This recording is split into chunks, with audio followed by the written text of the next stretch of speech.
I love to see the towns passing by and to ride these rails neath God's blue sky. Let me travel this land from the mountains to the sea, 'cause that's the life I believe He meant for me. And when I'm gone and at my grave you stand, say God called home your rambling man.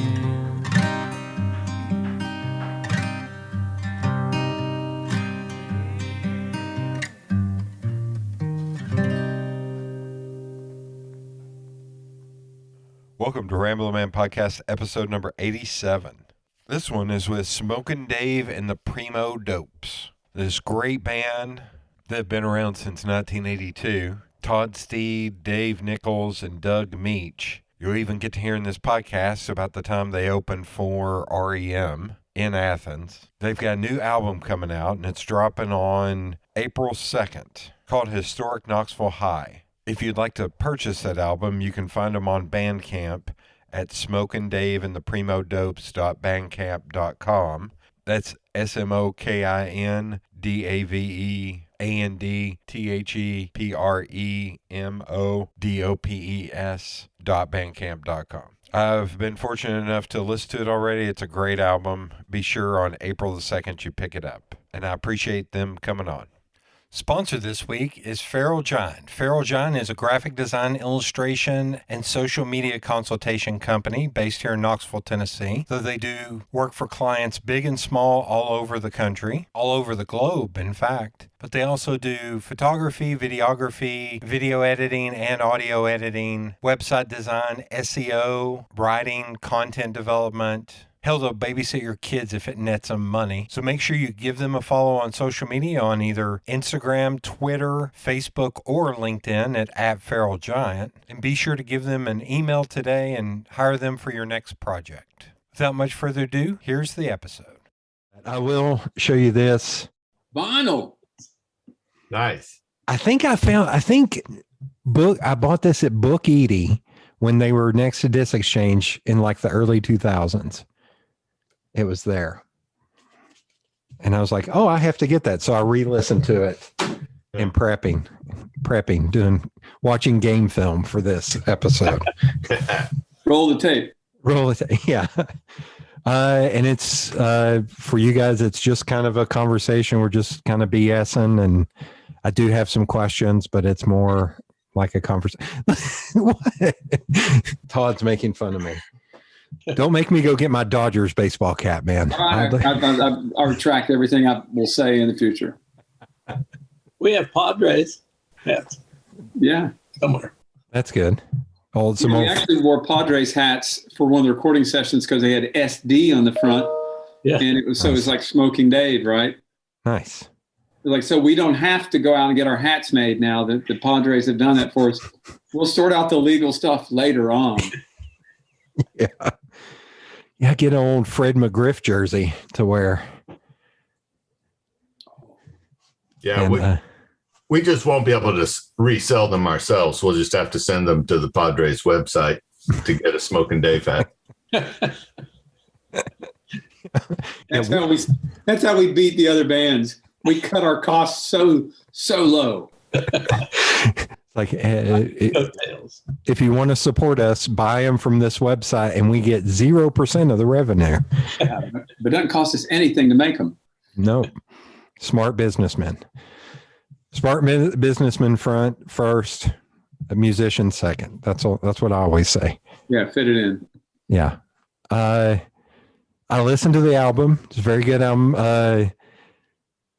I don't remember horns being on as many tracks before. Was that something you all really wanted to add for this one? You got some heavy hitters on it. I guess it just kind of happened. Yeah, I don't think it was anything we planned on doing ahead of time. Okay. Well, we did plan on historic Knoxville High alma mater having what would sound like a school band. I guess that was the only song in advance that had horn parts. Yeah, and Dave actually played on that particular song almost all the horns himself, including learning horns just to play on that 2-second song. Yeah. Well, it's hard to justify having held on to some of these horns for several years without ever cracking the case open. It's like, well, this is what I have these horns for, I guess. So had to be learned.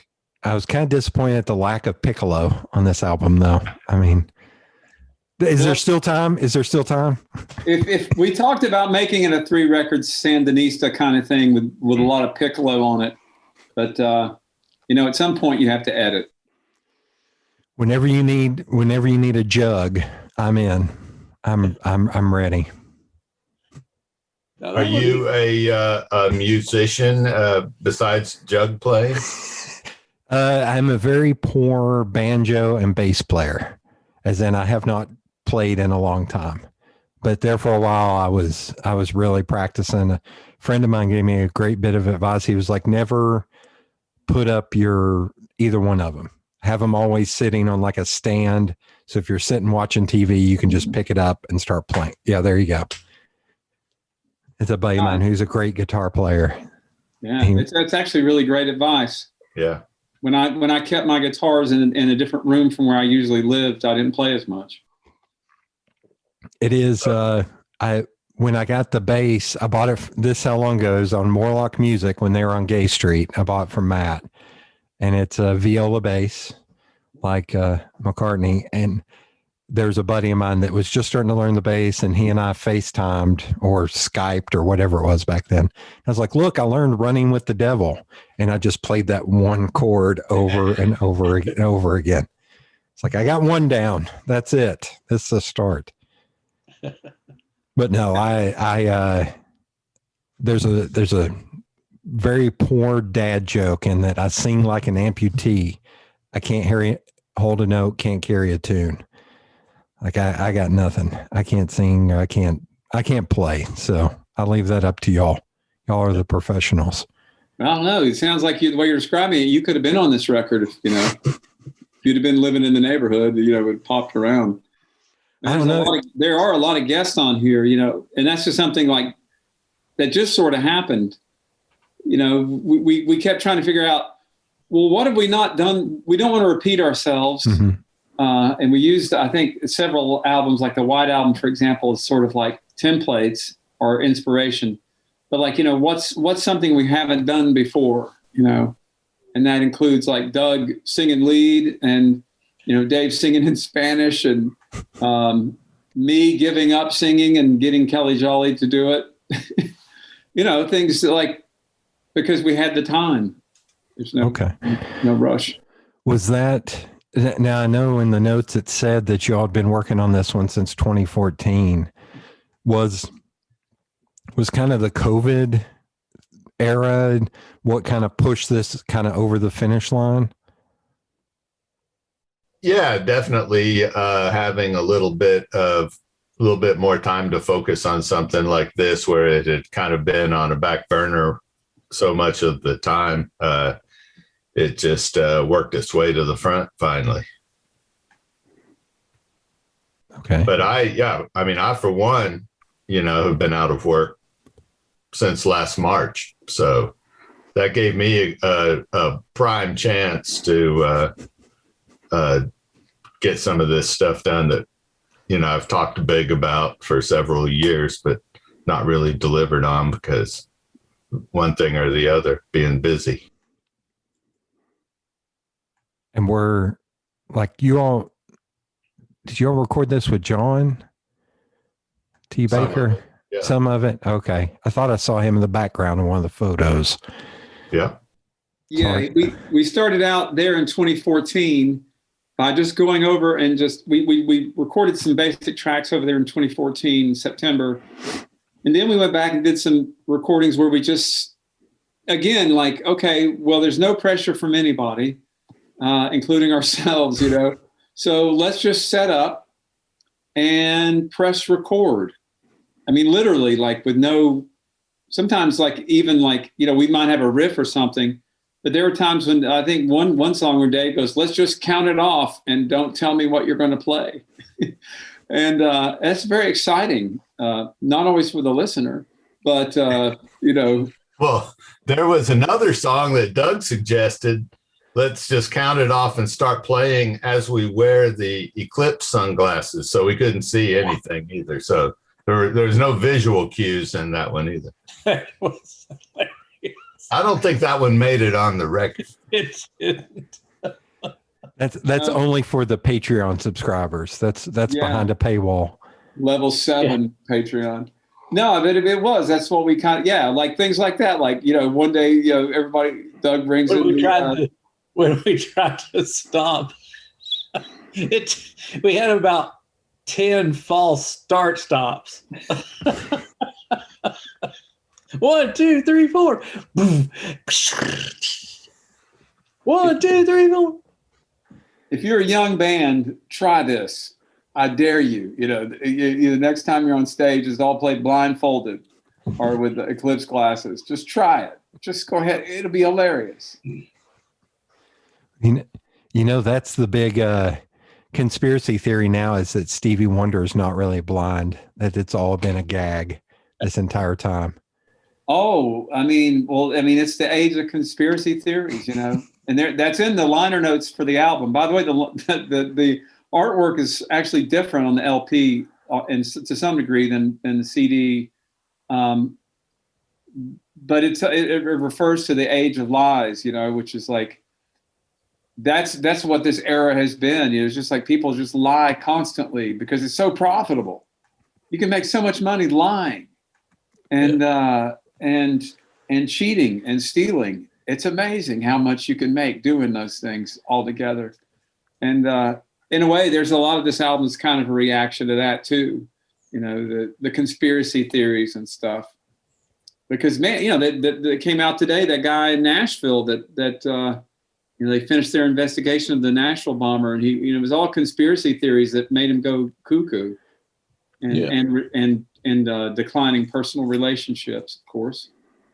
But yeah, so this record came out. So when we started this record, I mean, there are different presidents, you know, have come and gone, and in the amount of time we took to do the record, we put out 3 records in the like 80s and 90s. So it's been kind of fun to watch, you know, the changes in society and sort of reflect upon that. So in a way, I think it makes Historic Knoxville High kind of a richer experience because it's really looking at almost a decade of change in the United States. And plus, a lot of those songs come from, Dave would know what year. Brain Drain was probably the earliest one on there. Dave, what year did you write that, even though he rewrote it a bit? Well, I remember us working that song up with Brian in the band. I don't think Scott was in the band. So it goes back to like whatever time we recorded Black Roses and stuff like that. I think we were working on that song. Yeah, so we're talking. Must have been 82. Yeah, 82 sounds right.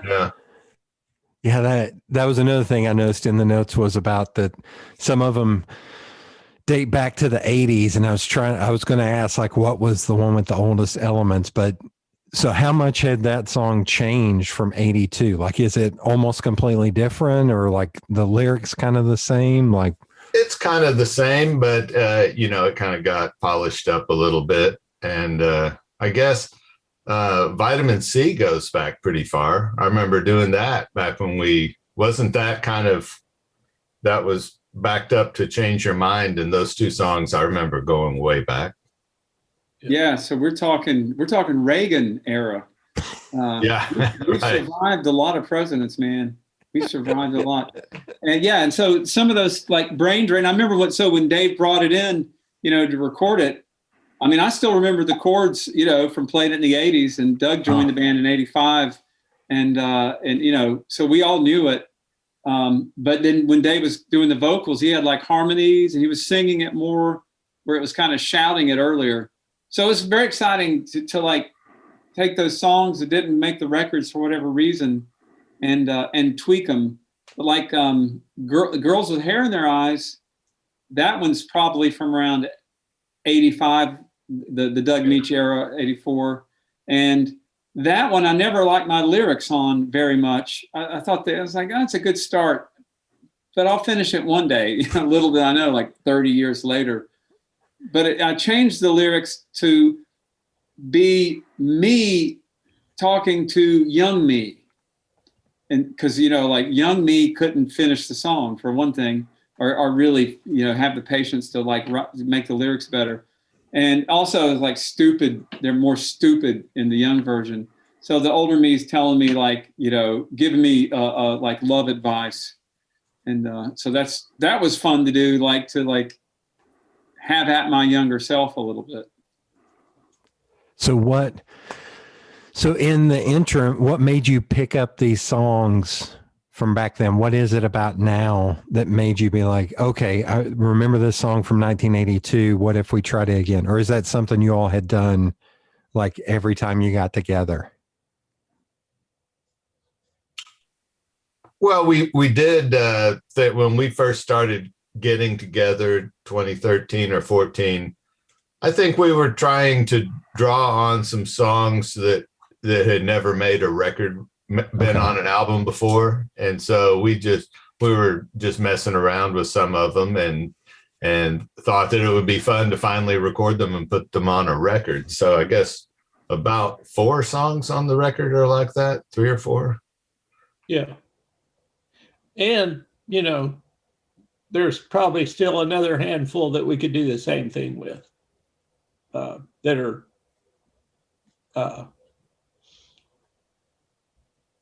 old, and we could make them sound new.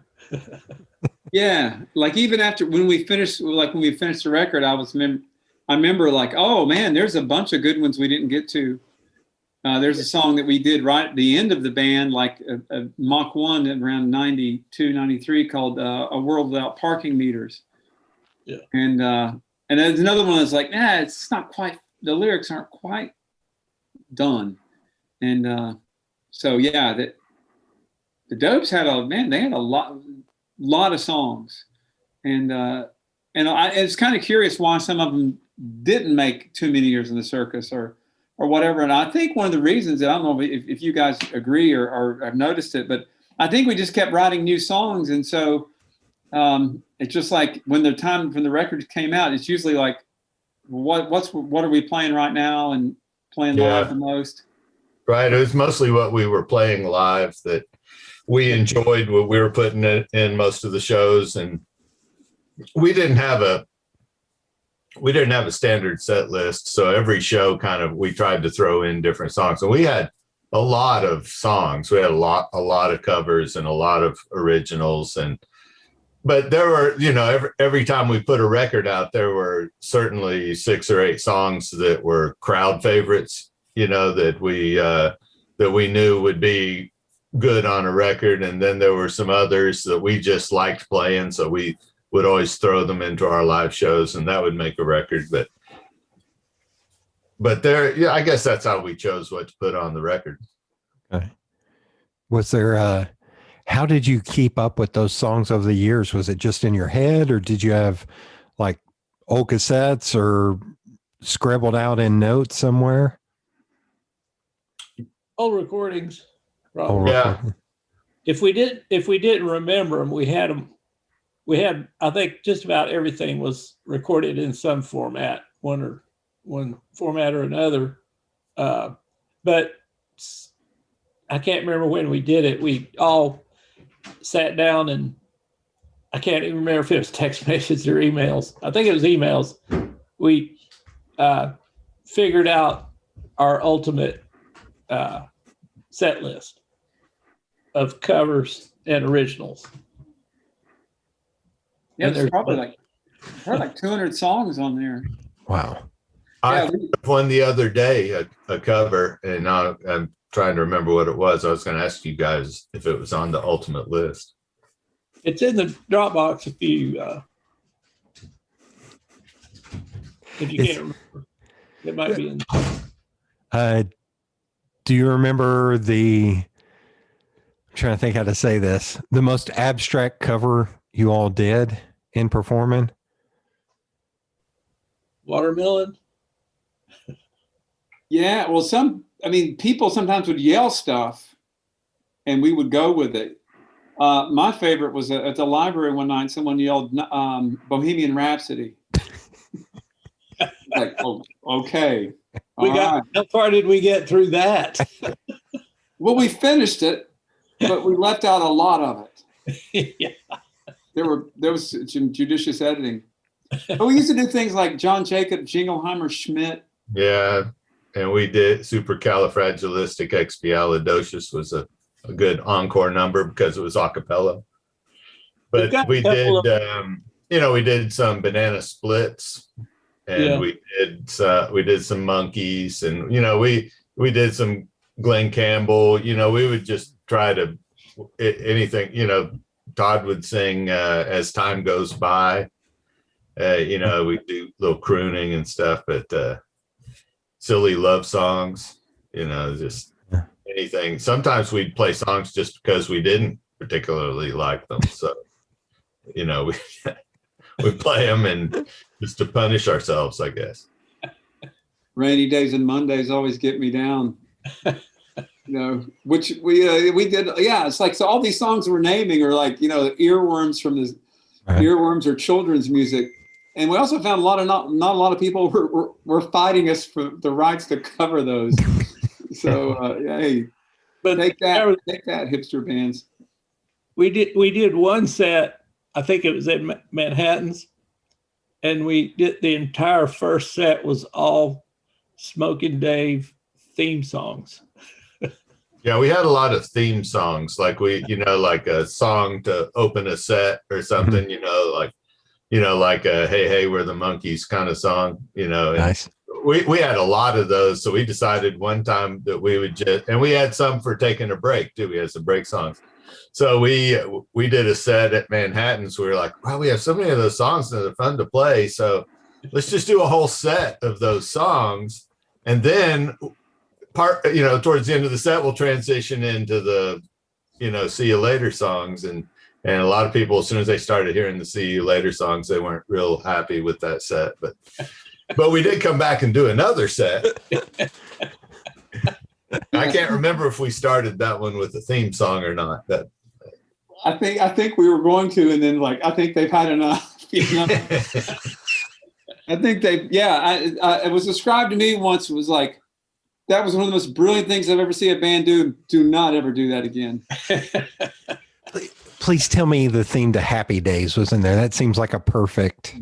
No, Dancing on the Ceiling was in there because we discovered a cardboard cutout of Lionel Richie at Record Bar, which they gave me if I promised that I would use it on stage.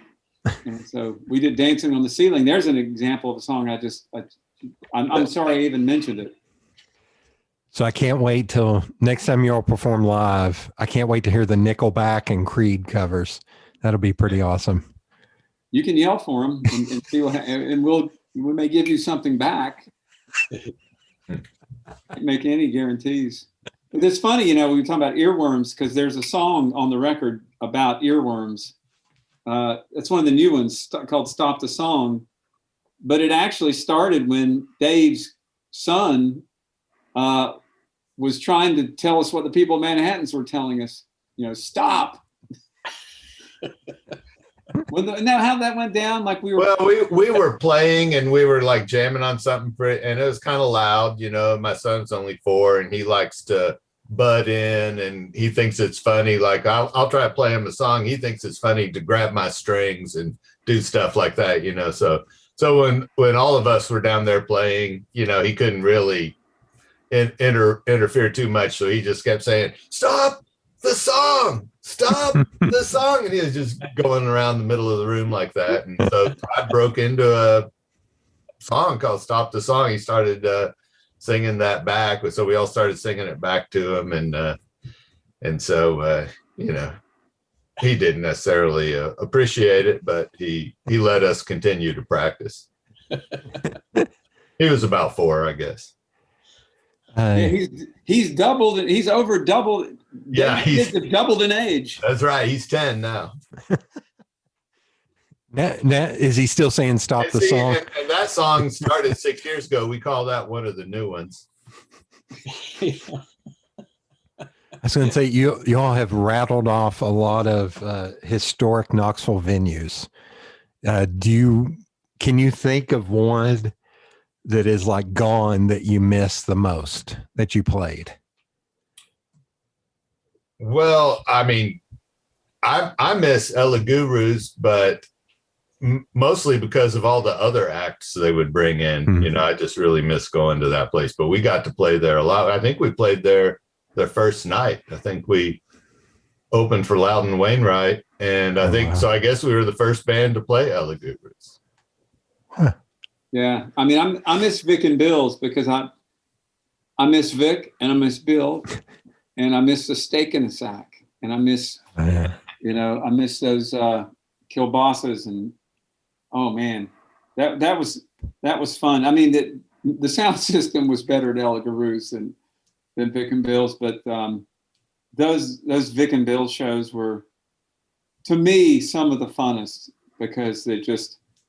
I can't believe how many people have come up over the years and going, "Hey, I used to go see Vic and Bill's when I was 14, and I was 16, and I was 17. Like they must have let everybody in, and that really helped, because I mean it was illegal, and we were not party to that. Of course, we weren't working the door, but I really do think that it's really kind of sad that there's not a place where, 16-year-old kids can go see rock bands on the Strip or wherever.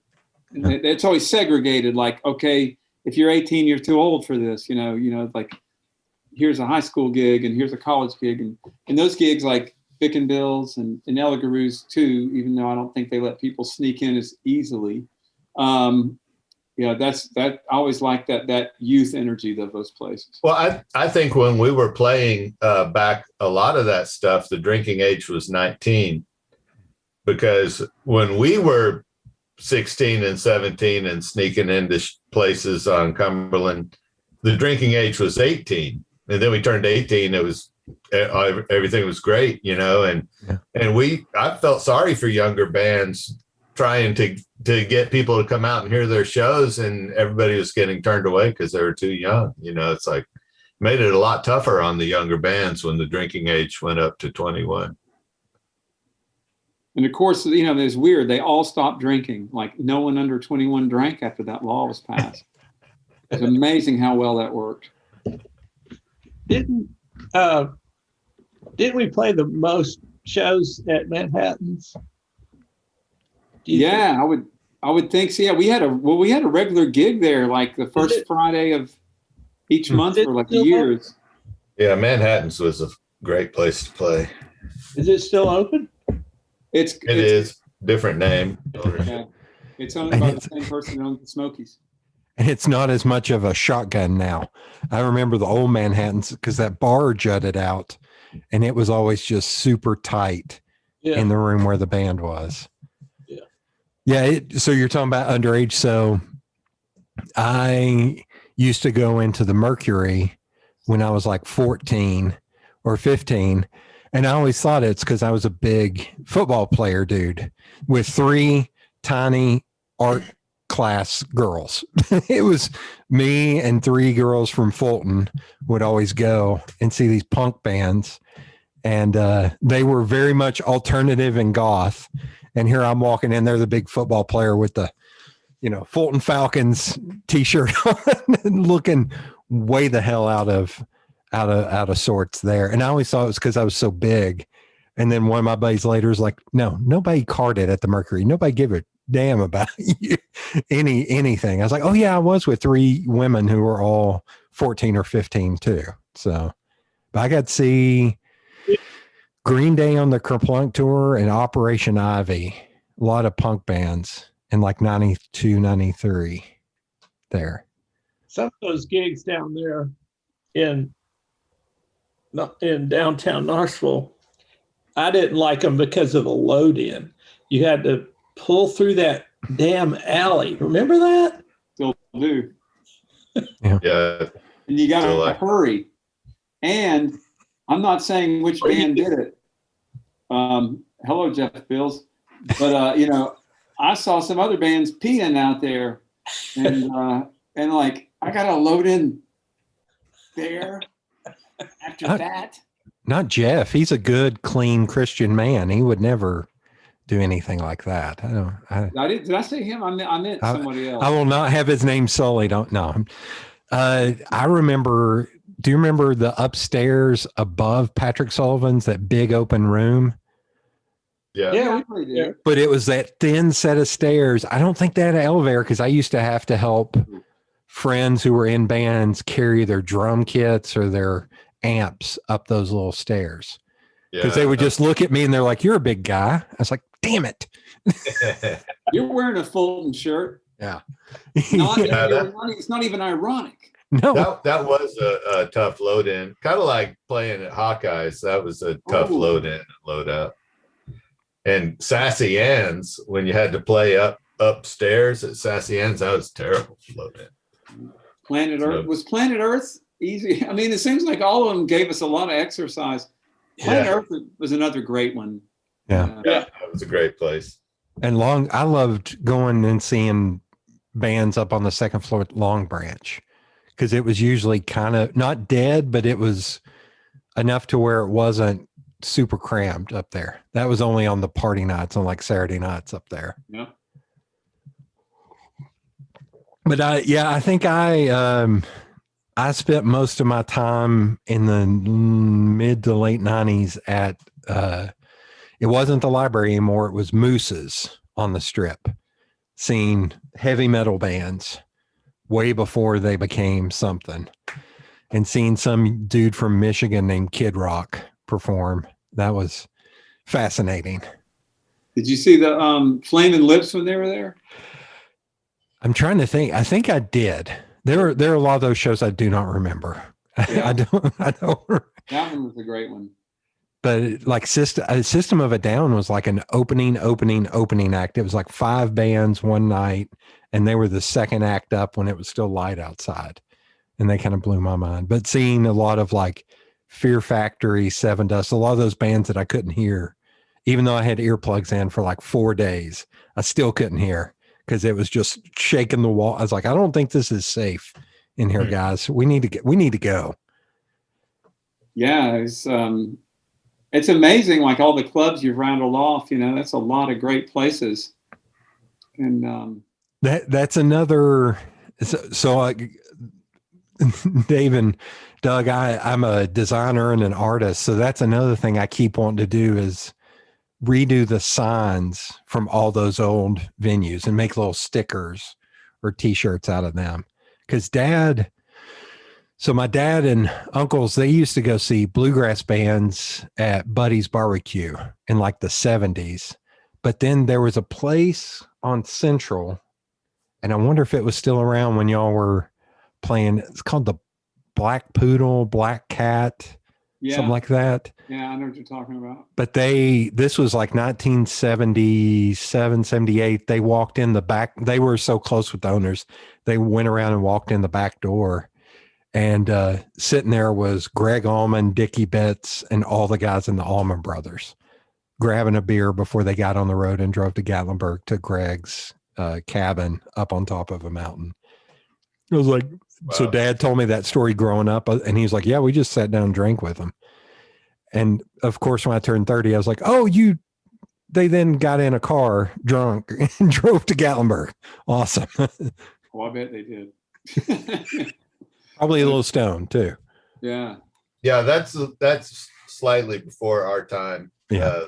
Late 70s was we were in different bands. We were just getting used to playing out and somewhere besides a school dance or something, Yeah, was most of the gigs back then, was it mainly like the Strip and downtown Old City? Because I would even say downtown. I remember downtown when I was growing up was just dead. Like we would go to like the Christmas parade, and the minute it was over, everybody was gone. There used to be one club downtown, like it's either City Side or Snake Snatch. Just like there's always one. Of course, Tomato Head kind of stayed open late and had some bands, but until it had this renaissance, you'd be lucky to find one club on Market Square. Yeah, it was mostly, and this is again before my time, but Doug Klein, that was in Balboa, told me there'd be like 7 or 8 live music clubs on Cumberland back in the early 70s. And so when I was in high school, I started playing on the Strip, but there was like Bundooli's, Yosemite Sam's. Later there was Hobos, which is where we played with REM. Iggy Pop played there. Mission of Burma. So that the Strip was really where it was at until City Sides was one of the first that sort of crept open that scene down there, but it was mostly Cumberland Avenue. And you could get a Monday night at Bundooli's, even if you were horrible, just horrible. And I used to play Monday nights. Yeah, my first time playing there was we had 2 nights. We got a Monday and a Tuesday. Does that make you more horrible or a little bit? Double down. Yeah, I'm trying to.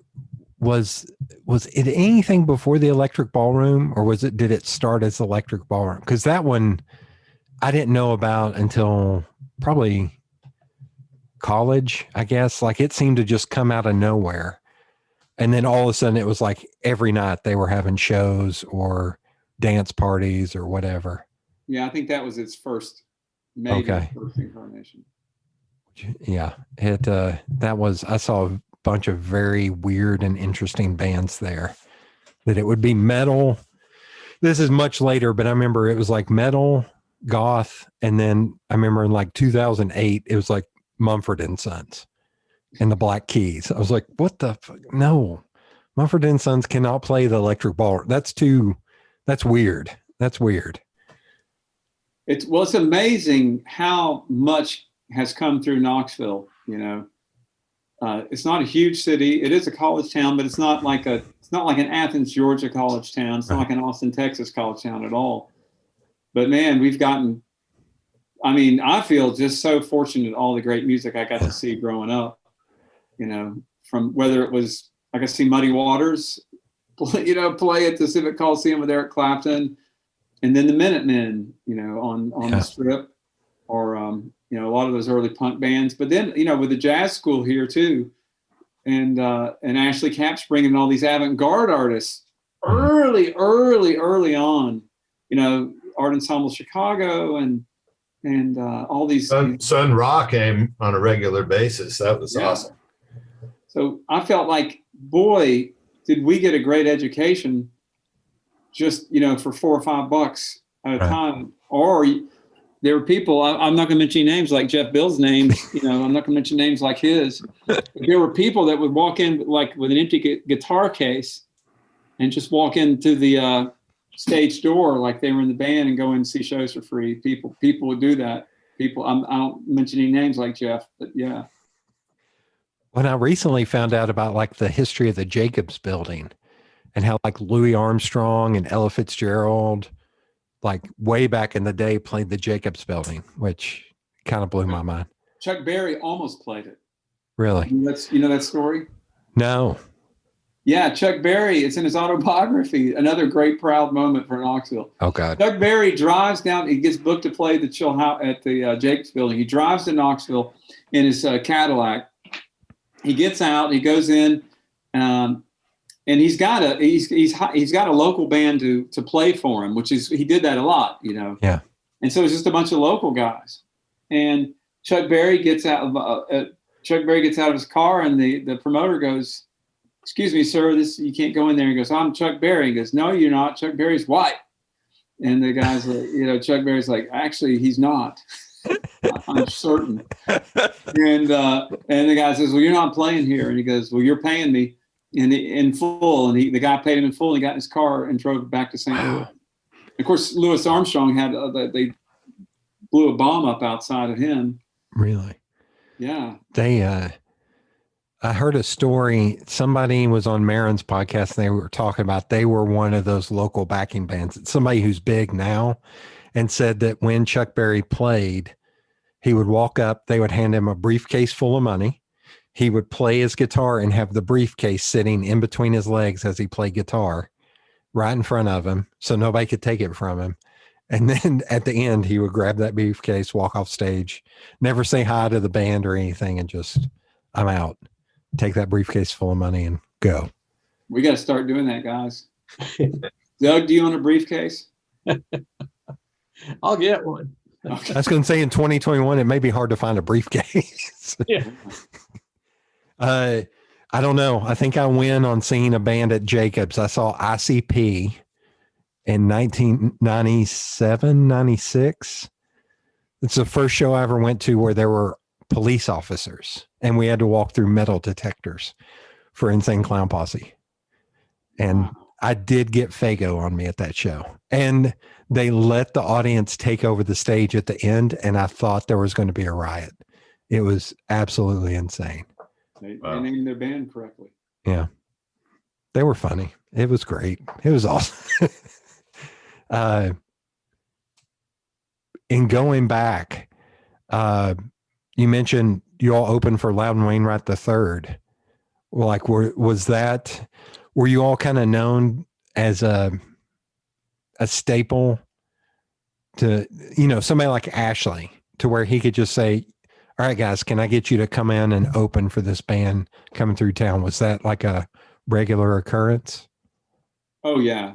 Yeah. And that, we got to open for Husker Du, as well, just because we had connections everywhere, and there weren't that many bands. There were a bunch, but Ashley, would sometimes he would even call us up like the night of the gig, because someone had canceled, because we were around, most of the time, and cheap. So we're a three-piece. Whereas I remember when you interviewed Peggy Hambright, she told that story about Robin Hitchcock saying, "How many people are in your band?" She goes, 6. He goes, "You'll never make any money." And I feel like being a three-piece allowed us to pivot, really well. But I think it was like y'all remember opening up for Still Pulse and Widespread Panic, like kind of like that? Like, Wow. Like they called us like at 2. Can you open? Or they forgot to get an opener, Where's our opener? Call the Dopes. They'll do it for $200. Or on the flip side, is there anybody that opened for you all that went on to great fame and fortune? REM. Yeah, REM opened for us and they did pretty good. Yeah. I think I've heard of them. That was after they were already doing really well. Yeah, we were playing in Athens and they just showed up because they remembered us from our Knoxville show and just said, Can we open? They're like, yeah, do you have a briefcase?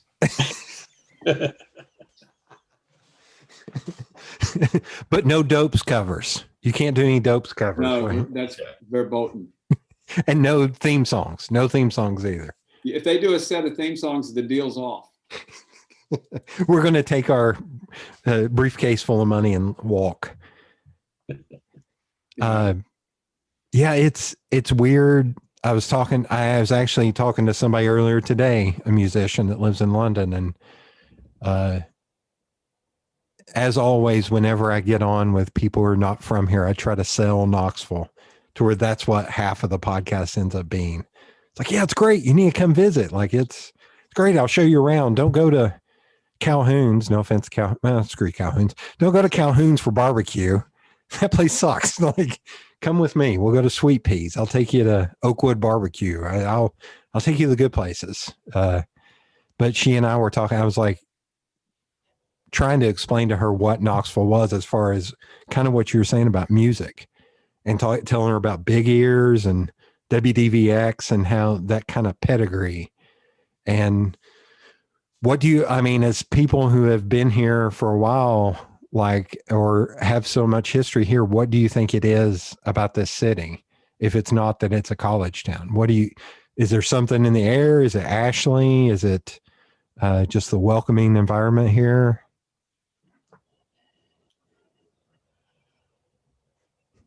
Doug, you're in Nashville. You have the best perspective. The best view. Of what was the question again? What is it about Knoxville? No offense to Nashville, but she actually mentioned going to Nashville. I was like, you're good. You're good. It's a bachelorette town, drinking town. Like, no offense, but like, what is it that makes Knoxville such a great hub for music? Probably everything you mentioned, everything we've been talking about, you know, the history of the town, all the stuff that's gone on, you know, related to music, like the Chuck Berry story, Hank Williams story, and then it, you know, you had that foundation to build on, you know, the early. I haven't looked at that book in a while, but that Cumberland Revisited or whatever it's called. And it goes back to the early days of Knoxville's music scene, bands I'd never heard of. But, you know, you started that foundation, and then you had guys like Ashley, you know, that took the leap of faith to get the scene going. You know, that's all it took. It just took a spark, and the people were there. You know, it's a university town, so there's a lot of smart people there. You know, I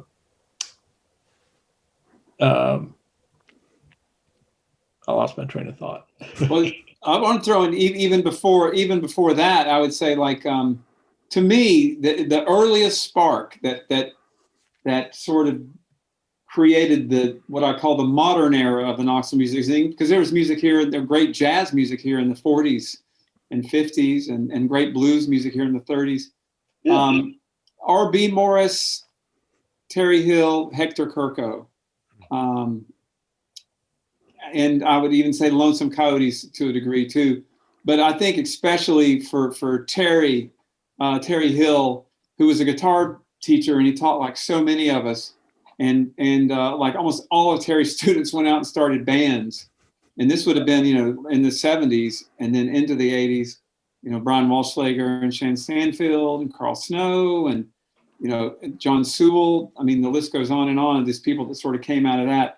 I think there was a real spark there. That was kind of like the big bang, was Terry Hill and Balboa, Hector Kirko, Doug Klein, Richard Battaglia. Plus Knoxville, it's always had that kind of an underdog of a reputation. I mean, what the nickname for it's the Scruffy City. So that kind of put a chip on everybody's shoulder, I think, to go, okay, we're not so scruffy here, you know. And then the government, you know, did their part. They developed downtown and the river development and all that helped bring in tourism and recognition. So they did their part too. Yeah, I guess the old city got developed first so that there was something besides Cumberland Avenue, you know, where there was a strip of a bunch of clubs, but it wasn't right there on campus. So there was a bigger mix, and it was also, you know, centrally located for all the different parts of Knoxville. And when that started to get developed, those clubs really took off. And I think that led to a lot of the motivation for getting Market Square beefed back up. Yeah. And I think like in the early 2000s, when I was doing Knox bands, I also noticed like everybody here kind of cares about one another. Like it was very communal. Like you had people like Tim Lee who, you know, would help whomever, or Kevin Abernathy or any of that in kind of that late 90s, early 2000s era. It seemed like nobody was out to screw somebody else. It was always about helping other people. Maybe I'm wrong, but that's how it always seemed to me. No, I totally agree. And I think it goes back in some weird way to what Doug was saying about the chip on the shoulder, is that, we kind of were united in a way against the music business in Nashville, the music business in Nashville. We always liked playing Nashville. It was a lot of fun. So it's nothing against the city itself or the people themselves, but the business was definitely like gross, and it still is. And, maybe more gross, but I think that's why so many Knoxville bands also had a deep affinity for the indie ethos, and which we still have. We didn't even crowdfund the record. We just we'll just put it out ourselves, and man, I hope people buy it. And we didn't have to go to anybody and say, oh please, we'll sing in key, and we'll write better hooks, and we'll look better. We'll be more attractive. We swear we will. Later, we'll look more attractive. We'll find out how to look good, and we'll do it for you, Mr. Record Company guy. We'll Milli Vanilli the hell out of this. We'll Milli it and Van Vanilli it. And Knoxville's always had that sort of attitude, like clubs like the Pilot Light and Snake Snatch. Those are real, we're doing it the way we want to do it. And then you talk about Ashley as a promoter. He could probably have made a lot more money over the years, though I'm sure he did very well, bringing in whomever, great country acts or whatever. And he was bringing in a bunch of crazy stuff. And then he branched out to bring in everything. But also the people in Knoxville went out to see it, and I think when he started promoting those shows, there was a very healthy little scene there that was just big enough to gather some momentum, but still, it still has to reinvent itself every year. But I do find it very, very close knit. Wayne Stock is a great example of that. Something like that, how that came about and what that means, and it's a cool town, and it's not so big. It's not like Brooklyn where you can't afford to live there, no matter how good you can afford it here. You can. And Doug and I lived in Mechanicsville for 5 years? Yeah. Yeah, our rent was $225 a month. And it was a duplex, and Tucker from Tucker's Records was on the other side, which was another surreal moment to it. But, and when I lived in Fort Sanders, I lived on the Too Many Years in the Circus album. On the Live and Not Learn album, which is available on our Bandcamp. We're in front of this house. That was $140 a month. That's crazy. Yeah, that's one of the ones I just released was with this group of guys that are now in the old city on the backside of the Jackson Terminal. And it's called Able Trade. And it's five guys, I think, that all do industrial woodworking for restaurants and metal work for restaurants and stuff. And they were talking about, it's funny because I think only 2 of the guys were from here and the rest weren't. And all the guys who weren't from here were like, oh, we're scared, with housing prices going up, that people are going to finally figure out how cool Knoxville is. And that concerns us. I was like, it's been that way since I was a kid, man. It's always been that way here. I remember talking to Tim in 2004 because some article had come out said Knoxville's the next Austin. And even at that point, Austin isn't what Austin is now. And I told him that, and he was like, Knoxville's its own thing. Stop trying to make it something else. Just leave it be. I was like, yeah, that's stubborn enough to sound like it comes from a Knoxvillian in my mind. Yeah. But yeah, and going back, I remember my dad and uncles, they also went to tons of shows at Stokely's where it'd be $3 and you'd get to see Willie Nelson, Jerry Jeff Walker, and Steve Earle on a bill, and it'd be $3. And I saw John Prine and Jerry Jeff Walker there, 1979. I think it was $5. My sister saw Elvis there, and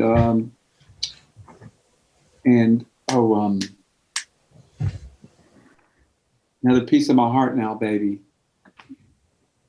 Janis Joplin. Oh, Played there for Homecoming. my dad was at that show. He still talks about that show. That is one of the best ones he's seen.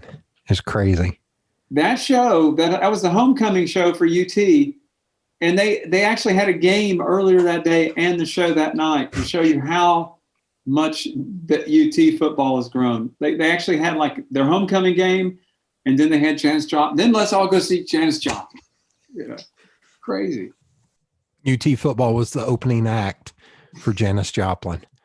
Yeah, and they got bigger than Janis Joplin. Yeah, there's an example. Too soon. That's too soon, man. So now, well, I'll stop kissing Knoxville's butt for 5 minutes. So with this new album, with some of the songs being older, with starting on this in 2014, what was it that made you all finally kind of, like I said earlier, like push it over the finish line? Was it like realizing, okay, this is done, we need to move forward on this?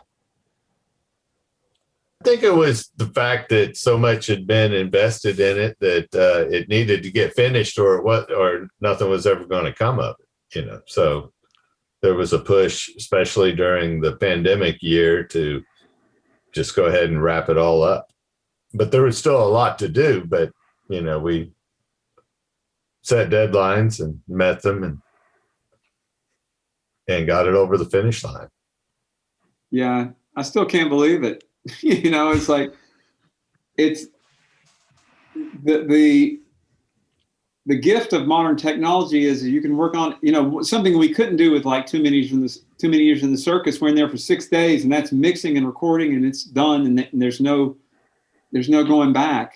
When it's done, it's done. You're out of money. The studio throws you out, and you're finished. The record's finished. But on this one, there's like, who says when it's finished? And so we just kept recording more and more and more. And it was fun, man. It was like going on vacation. I got that kind of feeling about it. Like, oh, we're going into John Baker's studio for a couple of days and just improvise. That's like more fun than watching BJ and the Bear, you know, almost. And so it was, you know, it was that kind of fun that just, I think, kept it going on and on. But also the curse of technology is that if we all have home recording gear and we're not having to, you know, do everything at the studio, then we can keep adding and adding. But by the same token, it was really fun to do that because, you know, we got to have Kelly and Will Boyd and all these great players come on there. And it was fun for me, you know, like, Doug had never written a song and sang a song on a Dopes record, so we had time to do that kind of thing, and it was really fun to do all that. Well, you got through 4 years of Trump. It's like anything goes at this point. Just it came up. It came up during the recording, I can assure you. Yeah. I was going to make a joke about how Formless Field, if you let it keep going, that would ended up being a 27-minute song. If you had just kept going for one more year, you can just keep adding onto that song. Keep it going. So I'm going to go back to the notes. We don't know what to do next, but we'll do something. Is that the mantra for the Dopes for all these years? Yeah, like the Marines, improvise and adapt, but really improvise. I mean, that's kind of what you got to do. And that was also what was fun about this record, because the record started out with Dave coming up with the title first. Like, we weren't even talking about making a record. Like, if Dave would have driven by Krispy Kreme donuts instead of historic Knoxville High, we wouldn't be talking about this. There would be no record. Oh. I thought you were going to say it would be called Hot and Ready if it was hot now. Yeah. No, I think, the historic Knoxville High to me, it just obviously sounded like the name of a record album. I mean, it's just like obvious. And I'm like, that'd be perfect name for the Dopes next album. Of course, we weren't really talking about making an album, but I was like, this would be the perfect name. And if we don't do it, somebody else is going to steal it, because it just seemed so obvious to me. And luckily, it was only up on that building for 2 or 3 years, I guess. So it didn't give anyone else a chance to beat us to the punch, because, once they took that name off the front of the building, there wasn't as much pressure to get the album finished quickly. Yeah, I'm trying to remember what that old folks home is called. Now it just says high school on the does it really? building. Oh, That's all it says.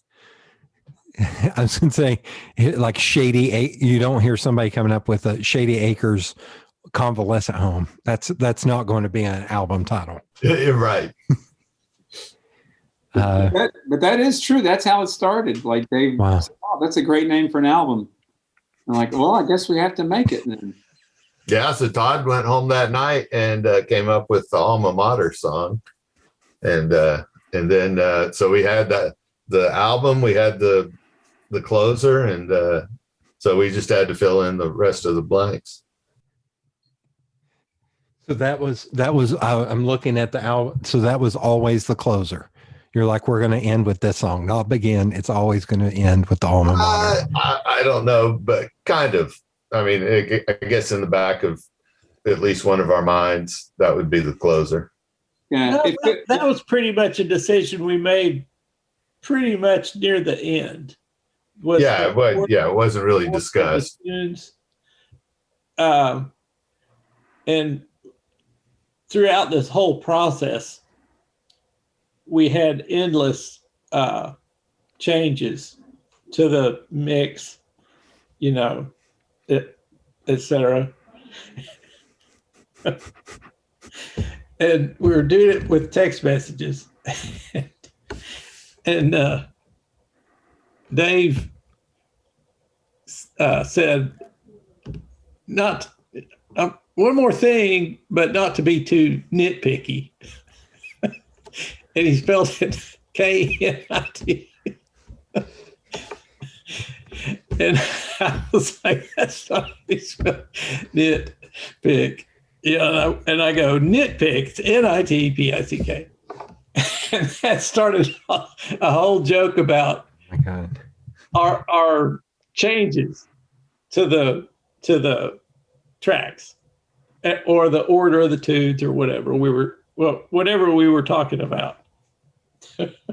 Yeah, and you can just, and this is the pandemic gave us time to focus on it. And also for me, it was really therapeutic to have something really meaningful and interesting and challenging to work on during the pandemic. Because I love to travel, I love to get out, I love to move, and I was doing none of it. And it was great to have this project to do it. But the curse of the pandemic is that, we couldn't be in the same room together mixing. So like, for example, Doug might say, raise the snare up a little bit. He'd text it to me and I go in and raise the snare up, and then we'd have to upload a X amount of gigabyte song, and then they have to download it. And then he's like, that's too much, and then they would say, well, the bass needs to come up here. And so things you would normally do in a mixing session, but we had to do it by text. And it was like mixing in molasses. It's just like, everything was like, or that Star Trek episode where everything slows down. And so that became a challenge in and of itself. But it's kind of weird because I don't think without the pandemic, it would have been as good. I think the pandemic allowed us to really explore it to the very depth, which is something we've never gotten to do.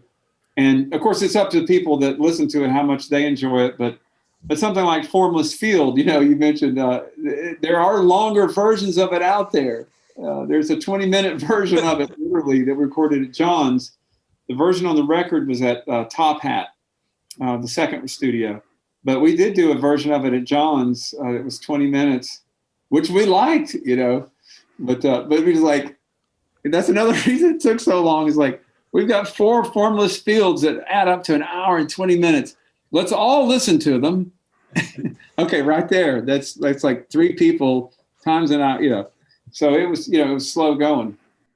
That's again, Patreon level 17. can get all 4 of those versions. Yeah. Well, there's some things I like about the earlier ones, that are fun. But yeah, and that song's an example. That was all made up, and that was all. We had a song called. It wasn't a song. It was just called "Formless Field." It was like it's in G or D, and it has this one theme, and then we see where it goes. Mm-hmm.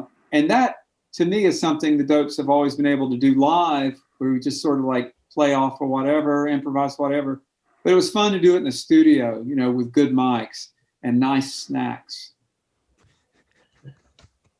And air conditioning. Yes. And no smoke. All those clubs you mentioned, like that's the one downside of those places, man. I love there not being smoke in the studio. Yeah, it was kind of funny when we were first recording, setting up recording sessions for the record. We never would finish anything. Whenever we talked about finishing something, we'd end up deciding just to go into the studio and record some more stuff. And we did that several times until we ended up with so much stuff, but the first stuff we hadn't done any more work on. We just kept adding new things until we ended up with so much material that we decided there would probably have to be a 2 LP set. But also it was just, we had all this raw material when the pandemic hit, and we had already been adding a few tracks like Kelly and Will. And, we were lucky to have had them come out when they did, because it wasn't soon after one of those sessions at Top Hat that it's like everything shut down. Top Hat shut down.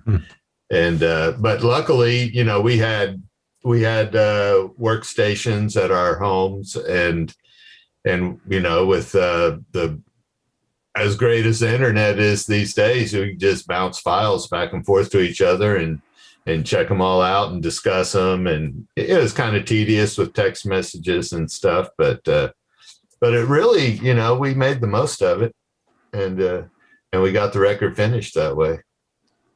But the downside was it did take longer. Yeah. Because like you said, once you got something to where you thought it was, then it took probably another hour, for everybody to listen to it in their own time. If they were busy, then they'd have to go listen to it later or whatever. So it did take a lot longer that way than the traditional way. How far along do you think the record was when the pandemic hit? Do you think y'all were at like 40%, 50%? Everything was recorded. Yeah, nothing was finished, but everything is, we had all the raw materials for most of it. We did add some more tracks, and we did, all the mixing and stuff. But, yeah, we did some of the overdubs. I did some here. Dave did some at his house, and Todd did some at his house. The remote studios. Yeah. So we had that, but yeah, we were lucky to have gotten, we weren't moving fast. We didn't feel any sense of urgency. It was just lucky that we had gotten so much of the raw material recorded before the pandemic hit. Yeah. So I know you said eventually an LP. So is that, I've heard stories of like, what is it? There's only 2 places that can make records. Yeah, something like that. Yeah. And it's like crazy backed up, because I remember I did art for Shimmy and the Burns for their record. And he was like, oh yeah, I've got to get the art 6 months before I'll actually have the record in my hands, because it's so backed up. And I'm curious if, because everybody's been shut down, the pandemic, does that mean record production has gone up or gone down? Because like you said, people can work from their home and record something and get it out there. Well, what I've heard is it's worse because the supply lines are all messed up by the pandemic, and also everybody's making their pandemic record, Yeah, because they can't tour or whatever. Of course, all of this was, the basic songs are finished by the time the pandemic struck, even though we did add a lot of overdubs during the pandemic, but mostly there were harmonies or horn parts or, I think there were some that I had lyrics were written after that. And Grass Canyon actually had a lot added onto it. So I would say that one wasn't anywhere near what it became, but the CD is going to be out April 1st, and the files will be out April 1st. And you can pre-order the album April 1st, but you won't get, you'll get the album when okra is growing in your backyard but before pumpkins are growing in your backyard. I always just say anytime I pre-order an album, I was like, oh, it's just going to be a treat or a present later on down the line. It's like, oh yeah, I ordered this. Yeah, we actually got it in the pipeline pretty fast once it was done. Okay. So it's the record company, and of course the record places in Memphis, and they shut down because of the snowstorm. So that slowed them down almost 2 weeks. It like backed up everything. They got very constipated. Great analogy, great metaphor. But I think it could be out as early as June. So if people pre-order, if it is, and I order several records a year, and I always forget that I order them. So when they come in, it's exciting. This one, I can't wait to have the album for this because George Middlebrooks did such a stellar job on it. It looks fantastic, and it's 2 albums. We've never done a double album ever, and you can open it up, and there's all sorts of minutia in there. I think it's going to be really fun. I was looking through like all the old playbills and stuff was Geronimo's. I forgot about Geronimo's. Yeah. All these old ephemera from that. And the demand for vinyl keeps going up. Yeah. And the existing plants that do make them can't keep up with that demand. So that's probably the reason it's backing up. There's not enough places that know how to make albums anymore. I think it's Memphis and Detroit. I think are the 2 places where we're doing the one in Memphis recording. That's crazy. Record pressing or whatever it's called. Yeah. And there was one other one in Tennessee that Jim DeMaine recommended, but we went with the one in Memphis. So with this coming out, with all the files dropping here shortly, do you all have like, after all these years, like a sense of anticipation, or is it more like a relief that you're ready for it to get out into the world? Both, yeah. I mean, it is a relief to just be waiting to get product coming back now. But at the same time, I can't wait to find out what people think about it because I really like it. And so, and I'm not I don't really have my pulse on the mainstream of popular music listening, but my thumb on the pulse. But I just can't wait to, there's so many people that it's just like, can't wait to hear what they think about it, Yeah. Yeah, I'm excited. It's just as fun as it's ever been. And that's kind of surprising in a way. But I feel the same way like when we put out our first single, and especially because it's a double album, there's something about that just like, as a kid, you always wanted to put out a double album, Kiss Alive. I mean, come on. And at least something with a gatefold like Dark Side of the Moon, that's a single album, but Live Bullet with Bob Seger. I had all these double albums as a kid, Blue Oyster Cult. Is it Houses of the Holy? Isn't that a double album? It's a single. Physical Graffiti's the double Physical album. Graffiti. That's a great freaking record too, man. I listened to that again the other night. I was like, this is way better than Led Zeppelin 4. I love it. So I will say one funny thing. This was in between Slipknot and Social Distortion. your all's album. Yeah, we, Florida. And Slipknot was I think it's called Puke Green Vinyl. It's their first album that I have 2 copies of for some reason that I bought when it came out in like 1998. I'm glad somebody's covering that color.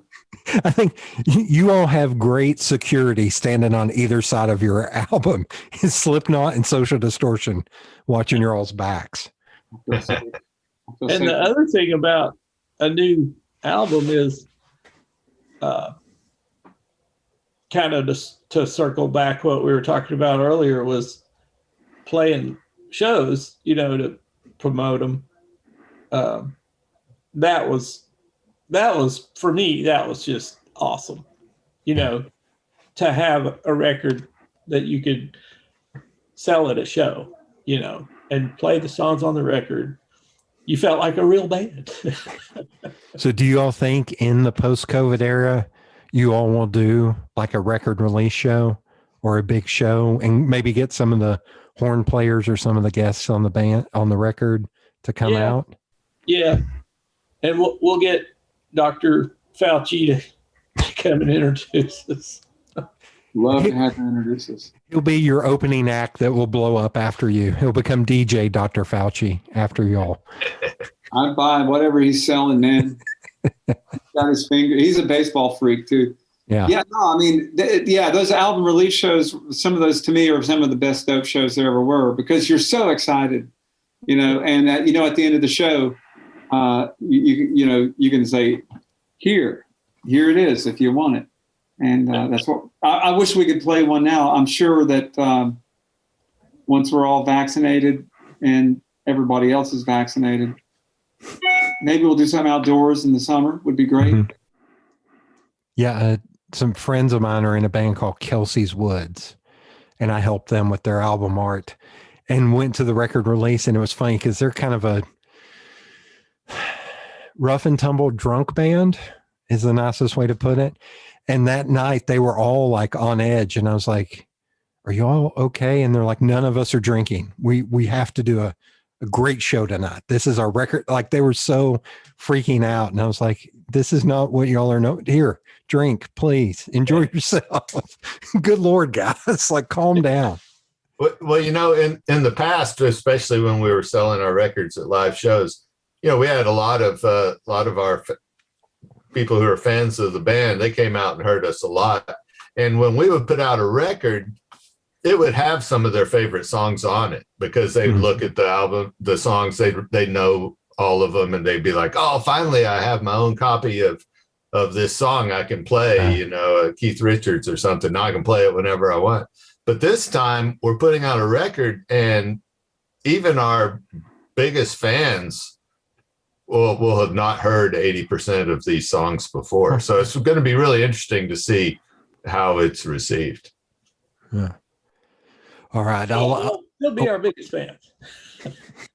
I'll let you go on this. Here's a question I have on my radio show. We get past COVID, everybody's vaccinated, everybody's doing fine. We can start going to shows. What is your perfect pairing of musician and venue that you would like to see? They have to be alive. They have to, be touring. So it can't be like Otis Redding at Montreux, because I think that would be everybody's. So Live. I'd like to see the Sun Ra Orchestra because Marshall Allen is still playing the saxophone, and he's 97. And he survived. The floor of his house just fell in, but he's still alive. He's still kicking. I'd like to see Sun Ra Orchestra at the Bijou Theater. I'd be plenty happy.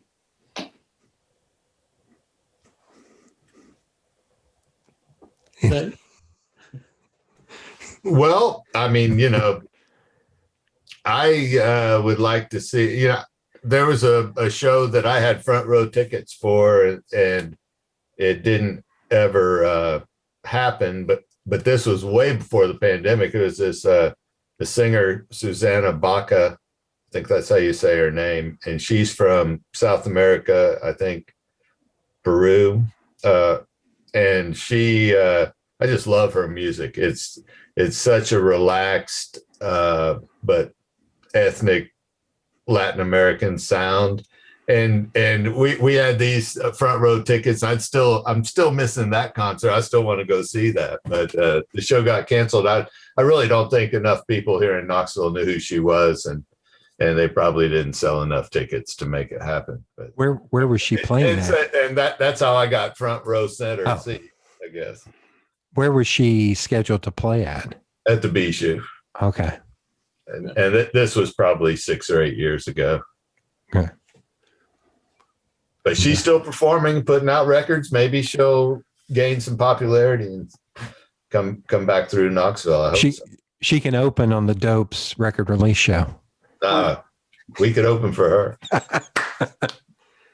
All right, and Doug, what is there something for you?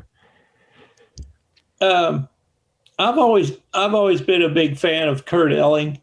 I just love his voice and his, the way he phrases, and and he takes chances. Like he put words to what's the name of that Wayne Shorter tune on the Weather Report? Oh, I can't remember the name of it now. But I he won a Grammy. Yeah. For I can't remember what the category was, jazz vocal or something like that, with a guest artist. And I guess, I don't know, out here in my backyard, I wouldn't have to go anywhere. Yeah, I hadn't thought of him, and I saw he popped up on Facebook from winning that Grammy. Yeah. And there's one of his albums, I think from like 2002, that I listened to a lot. And I listened to it again on Spotify today. I was like, I haven't listened to this album. A remark you made. Oh, okay. If you haven't listened to the Kurt Ellington version of that, yeah, it's just incredible. It just gives me goosebumps just thinking about it. I can't wait to see him in your backyard, man. Yeah, I hope I'll wear a mask, whatever I got to do. Don't trample those baby hemp plants. Stay out of the hemp. We actually did get a hemp license, or Doug did, for the band. It's printed inside the artwork, but that's not fake. That this is what you think about during a pandemic. Is that like a super deluxe edition of the album? Is it actually comes with a little bit in there? We'll see. Just don't let any dogs near it. That's all I ask. No German Shepherd. All right. Well, thank you all for being on. Hey, thanks for having us. We appreciate it. Yeah, man. Keep up the good work. Yeah. Stay safe, and we'll see you. We'll be playing in your backyard with Kurt Elling opening.